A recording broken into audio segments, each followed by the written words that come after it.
Pero claro, estos grupos al final, y aunque como bien has dicho, digamos Irán pueda, digamos, aglutinar a un buen número de elementos que se sientan discriminados o maltratados por el Estado de turno, lo cierto es que, digamos que alejado ya del escenario de Estado Islámico, las diferencias entre esos grupos están ahí, persisten y de alguna manera, pues Irán yo creo que ha sido de los países que mejor ha sabido explotar esas diferencias para ir poco a poco influyendo en la política de países que de hecho históricamente habían sido contrapesos al propio Irán, ¿no? Como puede ser el caso de Siria y el caso de Irak, ¿no? Países que realmente, digamos que tenían también mucho peso en la región y que pues ahora desde las primaveras árabes o en el caso de Irak, desde la invasión de Estados Unidos, han perdido de alguna manera sus capacidades y son países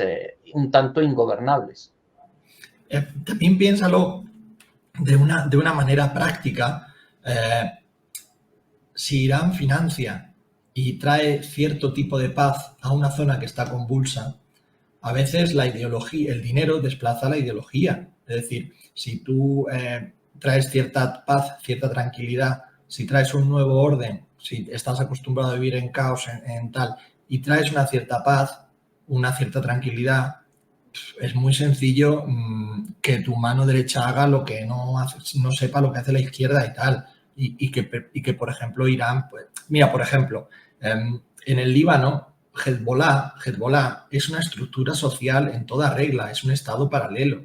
Y cuando yo preguntaba, porque había mucho glamour entre la prensa era como un gran tutorial, ¿no? Entrevistar a un miliciano de Hezbollah. Hezbollah tiene sus oficinas de comunicación, etcétera, etcétera. Es un estado paralelo, tiene más entidad que el propio ejército del Líbano. Pero también tiene una estructura social. Y cuando tú preguntabas, bueno, pues voy a entrevistar, ellos te preguntaban, sí, tú puedes ir con nuestro servicio social, que vamos a dar comida a las familias que se han quedado huérfanas por gente que ha estado luchando en Siria.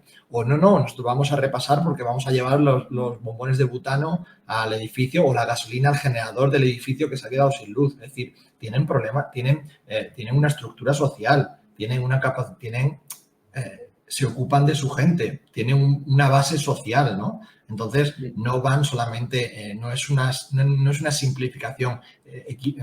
Milicias tan estructuradas o no es solamente un tema de, venga, te pago 50 euros, eres mercenario unos meses y te pongo y te quito. En el caso de milicias ya muy establecidas, tienen ramas políticas, tienen servicios sociales, tienen en el Líbano que hay una crisis energética perpetua, quien gestiona el combustible a través de la entrada del puerto de Latakia en Siria es Hezbollah, no es el Estado libanés, es Hezbollah quien gestiona el combustible en el país, ¿no? O sea, tienen una entidad de Estado. Por eso tienen un peso militar también grande. Han compaginado las lecciones aprendidas de la guerra de Siria, la financiación, el apoyo de Irán, la gestión del propio país y de sus bases sociales. La gente no te apoya solamente porque quiere combatir, no, te apoya porque tienes una escuela, te apoya porque ayudas a la comunidad, te apoya, o sea, es el típico, digamos que es el complejo de Robin Hood, pero maximizado, ¿no? Maximizado. El dinero que saco del Captagón en Oriente Medio lo utilizo para financiar Hezbollah, que no es solamente hacer misiles, es dar el dinero a esas familias de los mártires, financiar escuelas, financiar mezquitas, financiar proyectos de electricidad en Líbano para que tengas ese tipo de cosas. Son entidades, no podemos ver Hezbollah como una simplificación o ciertas milicias. Entonces ya hay que estudiar qué tipo de milicia. Tú imagínate que Irán ha estado trabajando en Irak toda la rama chií. Pues ¿por qué? Con clérigos, con políticas. Las elecciones en Irak siempre se decantan si hay más peso de partidos políticos chiíes o no chiíes, y si esos chiíes están respaldados por Irán o no, porque tú puedes ser chií y no estar respaldado por Irán, ¿no? Entonces, todo eso. Eso es realmente arduo, es muy complicado, todo ese estudio es muy difícil, ¿no? Yo por eso siempre digo que cuando alguien dice que es experto en Oriente Medio, yo le digo, has estado poco en Oriente Medio, eres experto en Oriente Medio, cuando los occidentales no podemos saber si desde el rezo de una mezquita se está llamando a la oración o se está llamando a la guerra santa y necesitamos un traductor para ello, tenemos que ser muy humildes a la hora de opinar y de escribir y de pretender sentar cátedra sobre lo que pasa en Oriente Medio. Hombre, desde luego está claro que, como bien, y hay que señalarlo también, ¿no? Porque muchas veces, como Irán, digamos, es enemigo, ¿no? Por sus postulados de Occidente, siempre se le presenta como algo negativo en todas las circunstancias, ¿no?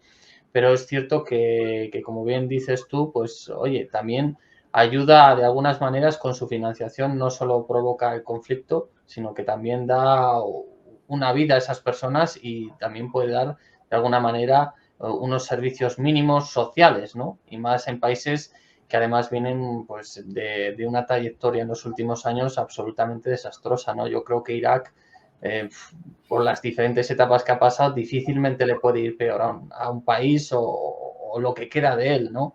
Y en el caso de otros como puede ser Siria, pues también está claro que llevan ya pues eso, más de una década en una guerra civil permanente y eso al final ¿quién no querría buscar un poco de paz y de cohesión social, ¿no? Independientemente de quién ponga el dinero o los contactos, ¿no? Y mira, hay una cosa Sí. importante que es, siempre hablamos del conflicto de los titulares, pero en el posconflicto también se trabaja, ¿no? ¿Quién habla de la reconstrucción de Mosul? ¿Quién habla de la reconstrucción de Siria? ¿Qué pasa mientras esos países ya no están en guerra, pero pues esos actores que han participado pueden seguir ejerciendo influencia, ¿no? Es decir, qué sencillo es, por ejemplo, que Irán financie reconstrucciones en distintos barrios de Mosul y que diga, como la comunidad internacional ya te ha abandonado, ya no hay titulares de guerra, pero yo me quedo aquí y te ayudo a la reconstrucción. Una casa, una escuela.